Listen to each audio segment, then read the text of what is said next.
Buonasera e ben ritrovati con il TG Flash di New Sicilia, di seguiti i titoli più importanti di questo pomeriggio. La politica, sono appese a un filo le sorti della manovra quarter di cui il presidente della regione Renato Schifani valuta il ritiro, decisione che scaturisce dalla bocciatura dei primi 3 articoli sui 9 votati in assemblea regionale.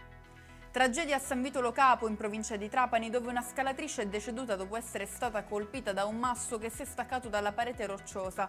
Vano l'intervento dei tecnici del soccorso alpino che, nonostante i tentativi di rianimazione, non hanno potuto far altro che dichiararne il decesso. Rimane senza colpevole il delitto del piccolo Claudio Domino, il bambino di 11 anni ucciso nell'86 con un colpo di pistola mentre giocava in strada a Palermo, disposta l'archiviazione dell'inchiesta. Sospesa la ditta incaricata della fornitura dei pasti per le mense scolastiche nei comuni di Trapani e Calatafimi. Questo è il provvedimento adottato a seguito dell'intossicazione alimentare che ha visto coinvolto una trentina di alunni. Chiudiamo con il meteo, tempo stabile e cieli sereni domani in Sicilia per un venerdì d'ottobre che rappresenta ancora uno strascico della bella stagione, temperature in linea con quelle degli ultimi giorni. E con questo è tutto, prossimo appuntamento domani alle 13:30, grazie per averci seguito, buon proseguimento di serata.